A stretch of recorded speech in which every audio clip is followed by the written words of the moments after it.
Your first look at the Indianapolis track is always a sight never to be forgotten. Once you've caught the fever and excitement of the 500, it is hard to resist making the yearly pilgrimage to the old brickyard. And this year, the first thing you will notice is the absence of an old landmark. The pagoda, now just a memory, along with the old stands and booths of Manufacturers Row, was torn down during the past year to be replaced by a gleaming new tower, grandstand, and a pit area which is wider and longer than ever before. It's been a busy year for Tony Holman, Speedway owner, who had a real job on his hands rushing construction to complete in time for this. The new look includes office space for manufacturing representatives, Speedway photographers and press, the United States Automobile Club, a first aid unit, and a modern restaurant open to the public. It's bigger and better, but still the same old Speedway, holding a promise of one day each year of rare excitement to followers of automobile racing. And we're happy to note that some things around the brickyard never seem to change. On this day, Memorial Day, the entire national attention is focused here on this contest of speed and skill, where 33 men and machines decide which man hurries the fastest. This event, a national institution for almost half a century, is part of our American way of life and represents automobile racing at its traditional best. On the first day of qualification, Tony Holman officially opened the track with the pace car. Unfortunately, the weatherman got out of bed on the wrong side and it rained.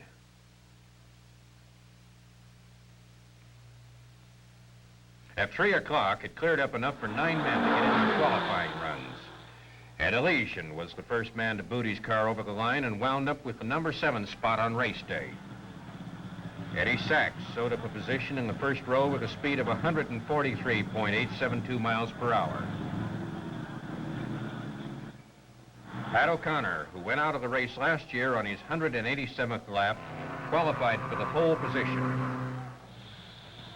Troy Ruttman, former Indianapolis winner, was the last man of the day to qualify and rounded out the 3rd place on the front row with a speed of 142.772 miles per hour. That finished it for Saturday. On Sunday, there was one poor fellow who sat all day in the rain, refusing to give up. When they take them apart down on Mechanics Row, they really take them apart. You don't learn to be a race mechanic in a few months or even a few years. It almost has to be born in you. These men work under pressure all the time. It's a mad scramble to get the car in shape to qualify, then after it qualifies, you do it all over again for race day. The man with the wrench is every bit as important as the driver, for you can't win a race without him. And the mechanic is never sure until the car crosses the finish line that his job was well done. There are days when mechanics wish they had gone into another line of work. Take Friday, for instance. Tony Bonadias, out on a practice run, got into trouble on the northwest turn. Fortunately, he escaped injury, but it was a mighty sad-looking car when they brought it in. Everything on it was bent just a little, and the mechanic, when he saw it, was sad too. Right on schedule, it rained again Saturday morning of the final qualifying weekend. In Gasoline Alley, there was much discussion while they waited for it to clear. The big question was, what happens if the rain continues today and tomorrow? But it's a funny thing about Indianapolis. One minute the rain comes down in bucketfuls, everyone heads for cover. A wind comes up, the sun comes out, and everything starts to dry off. This was a real break, for with 24 cars still to qualify, they needed all the time they could get. So it was a big rush to get your fuel, make last-minute adjustments, and get into the lineup. And they don't push them around by hand as much as they used to. Miniature tractors are used to tow the cars to the starting line.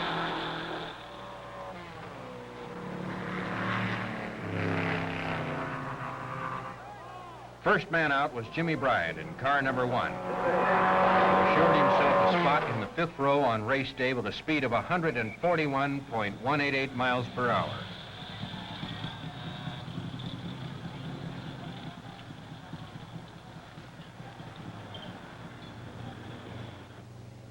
All the talk this afternoon was about the Novis. Number 54 driven by Paul Russo and number 27 piloted by Tony Bettenhausen. Everyone agreed they were fast, but some wondered if they would go the distance on race day. You will recall that last year, Russo, in his red Novi, was leading in the 21st lap when he crashed on the southwest turn. Today, though, he really kept his foot on the carburetor and crossed the line at 144.817 miles per hour. This was the 5th fastest qualifying speed in track history. But the cameraman just couldn't seem to get him to smile.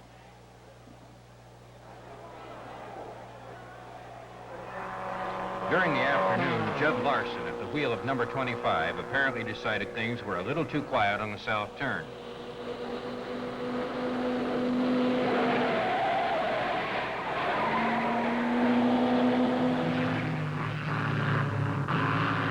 This spin was just like one made by number 33, the Belond Special, during practice last year.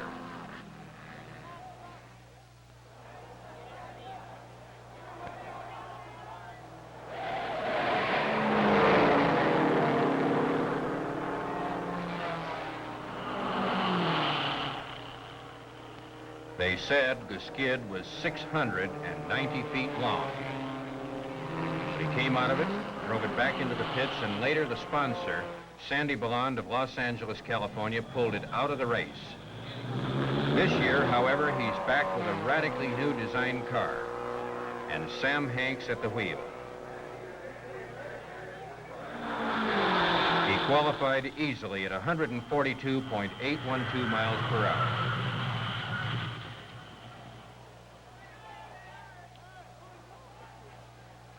One of the prettiest sights around a racetrack.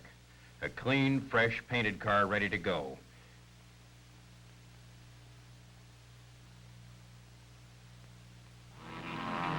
Johnny Thompson at the wheel qualified just behind Paul Rousseau with a speed of 143.529 miles per hour, almost equal to Pat Flaherty's pole-winning speed of last year. Altogether, 14 Saturday. This field is down to the last spot in the 8th row and left 10 places open for Sunday. Now, there's room for only 33 cars out there on race day, and with 19 more lined up to fight for the 10 remaining spots, somebody was sure to get bumped. On Sunday, the wind was hard at it and the track was slow. Andy Linden had a little time to ride a scooter, and why not? He's all set up in the 4th row. With one eye on the clock and the other on the wind, Johnny Parsons in number 98 qualified his car at 138.975 miles per hour.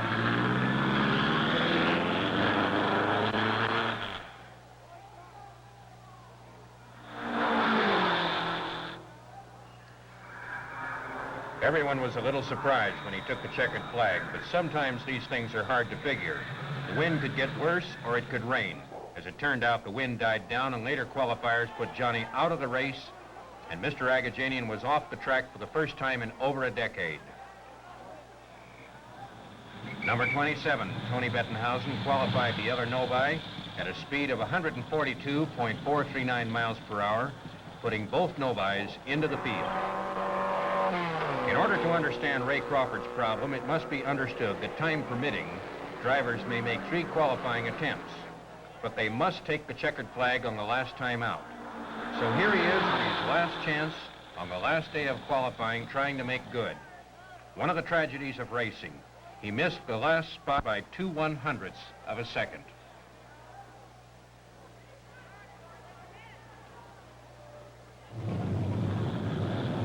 Bill Cheeseburg, a rookie driver, has already qualified number 45 and was bumped out. But Bill was determined he was going to race this year.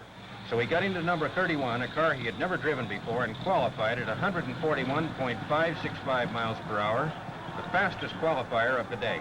Joe Scopa, the mechanic, just about went wild, and that pretty well wound up the qualifying.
You've seen all this before.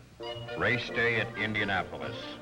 The silver flagman on top of the trophy was wondering which man would hurry the fastest. And another flagman named Vandewater was wondering the same thing. There's always a pretty girl to present the trophy and kiss the winner. This year it's Sid Cerise. They play the national anthem, taps, and Back Home in Indiana. These are part of the traditions of Indianapolis, an old story many times repeated, but somehow always new and thrilling as each Memorial Day adds another chapter to Speedway history.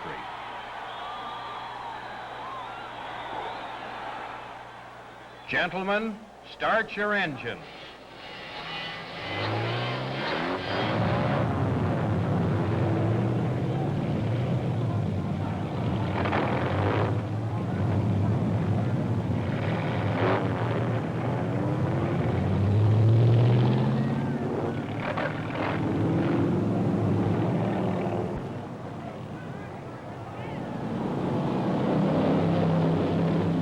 This year, because of the new pit area design, cars moved out onto the track in single file to form into 11 rows of 3 behind the pace car. This new method of getting into the lineup has made it necessary for one more additional pace lap before the race actually starts. There was one last-minute driver change. Dick Rathman, driver of number 18, received an eye injury which kept him out of the race, and Johnny Parsons took over for him.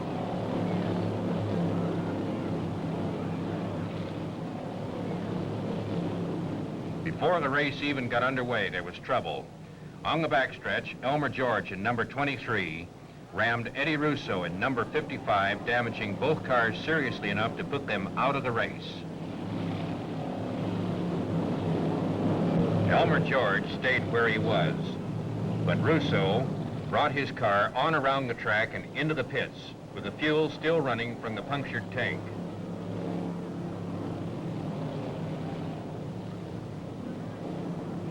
Here are the 33 original starters: Pat O'Connor, Eddie Sachs, Troy Ruttman, Freddie Agabation, Johnny Boyd, Jimmy Reese, Ed Elysian, Al Keller, Elmer George, Paul Russo, Johnny Thompson, Andy Linden, Sam Hanks, Gene Hartley, Jimmy Bryan, Bob Veith, Johnny Parsons, Mike McGill, Jack Turner, Eddie Johnson, Don Freeland, Tony Bettenhausen, Bill Cheeseburg, Roger Ward, Chuck Wyant, Eddie Russo, Don Edmonds, Marshall Teague, Jimmy Daywalt, Al Herman, Johnny Tolan, Jim Rathman, and Bob Christie.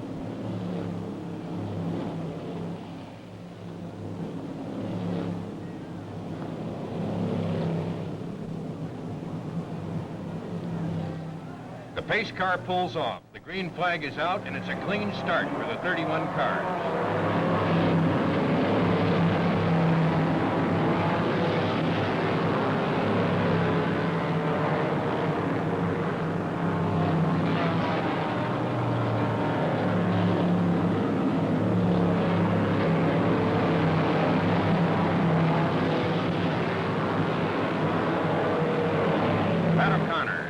Quickly into the lead with number 14, Agabation, and number 88, Eddie Sachs, right behind him.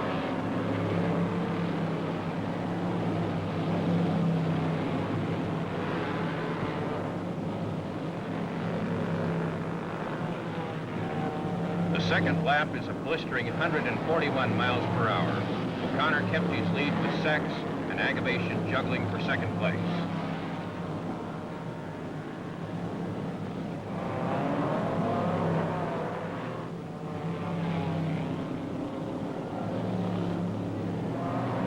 Troy Ruttman in number 52, leading at the 12th lap, slows down on the north turn and pulls slowly into the pits, forced out of the race by mechanical trouble.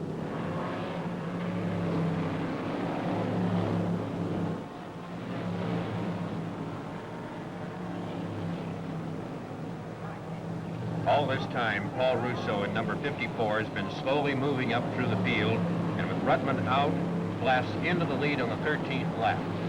Sam Hanks has also been doing a little driving. And in the 15th lap, it was Russo, Hanks, and O'Connor setting the pace.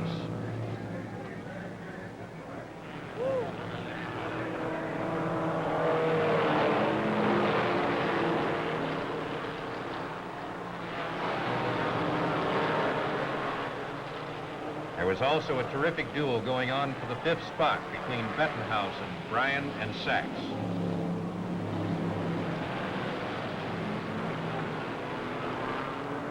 Then in the 36th lap, Hanks decided it was time to go and moved up into the lead. By the 39th lap, he was running 3 lengths ahead of Russo. And then a rash of pit stops broke out. In they came. Number 27, Tony Bettenhausen. 83, Adelisia.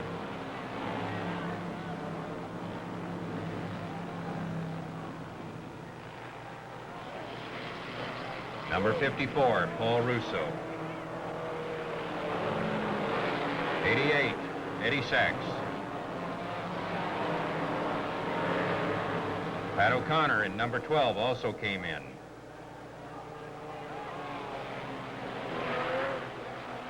And Freddie Agavation in 14.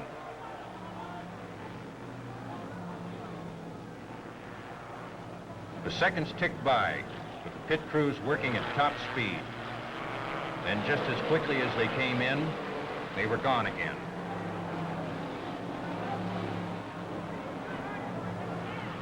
Sam Hanks pulled into the pit at the 48th lap while leading the race. He got the works in exactly 43 seconds.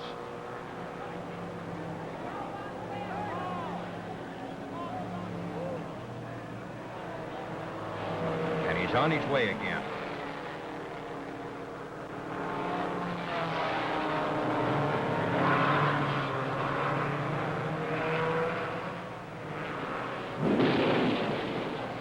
Jimmy Daywalt in number 57 spun and hit the northeast wall.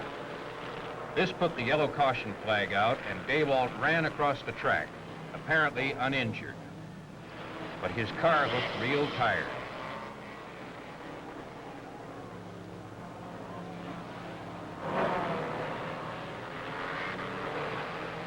Tony Bettenhausen has been keeping his pit crew working overtime today.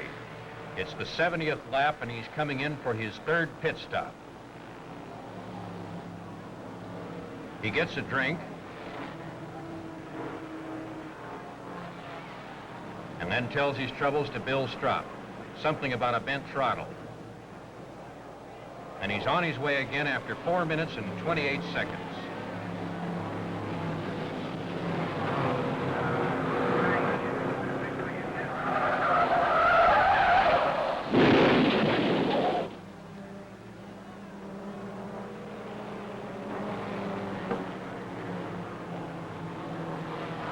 Well, that certainly put the yellow flag out. Al Keller in number 16 trying to get around number 10, Johnny Thompson, who was having trouble on the southwest turn, lost control and hit the wall. Thompson was able to get his car straightened out and went on.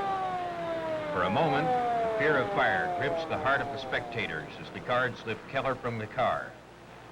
But no flames appear, and Keller seems to be only shaken up as he is assisted across the track.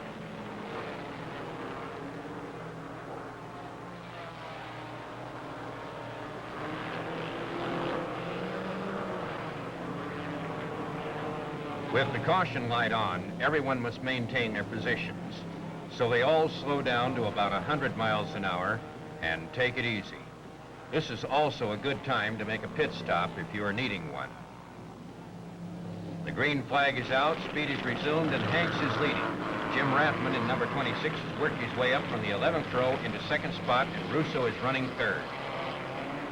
Down in the pits, Joe Scopa got the bad news that number 31 was all through, and Bill Cheeseburg didn't get to finish his first race at Indianapolis. Rathman is really pushing Hanks for the first spot.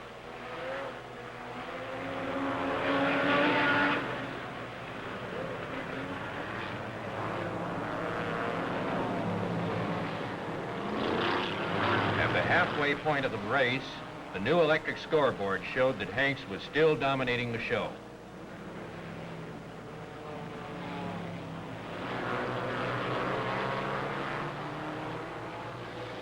At the end of the 109th lap, Hanks came in for his second pit stop. He got the works again in 41 seconds. This Belond team is a well-rehearsed, smooth-operating crew. They roll Sam in and out like clockwork. In fact, they think he's going to win.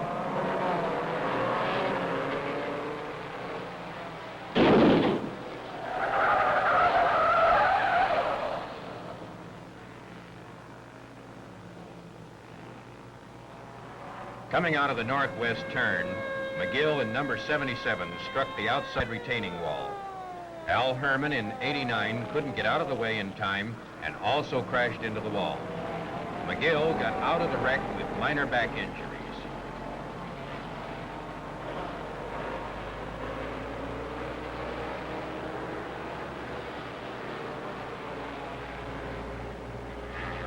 And Al Herman did one of the hardest things that there is for a race driver to do. Smile and wave to the crowd after losing your car and your chances of finishing the race.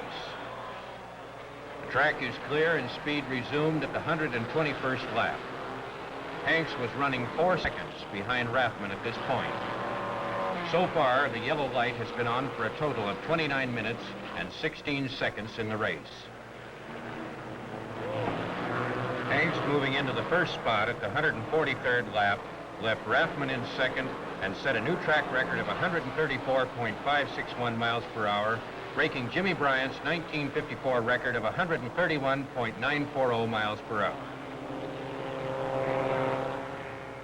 Johnny Tolan in number 28 went out of the race on his 139th lap with clutch trouble, and Jim Rathman had to come in for a fast pit stop.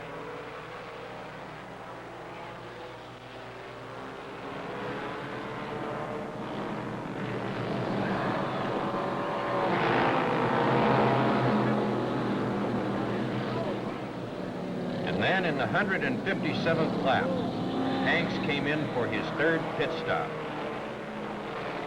But what a pit stop.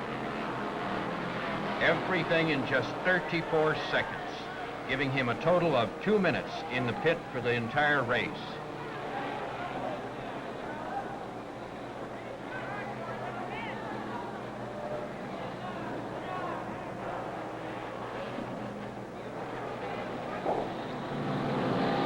Out on the track again, Hanks is still leading, and Rathman is second.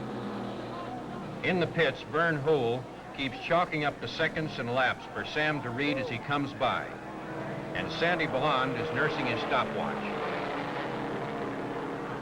Jim Bryant was just moving into third place as the yellow flag went out, and Don Edmonds in number 92 spun on the southeast turn and came to rest in the infield. The green flag went out again on the 187th lap.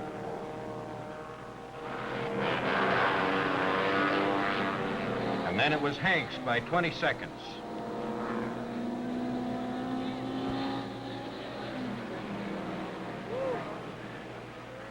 Then 21 seconds, and everyone had their fingers crossed. Then 22 seconds as he takes the white flag. And then Sam Hanks wins, crossing the line as the pit crew goes wild.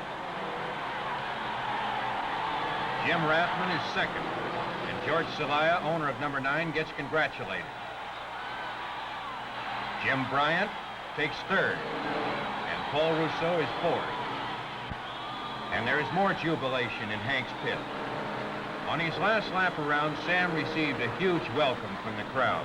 For if ever a man deserved to win, it was Sam Hanks. This is his 12th time here in competition, several times finishing within a few seconds of the big money.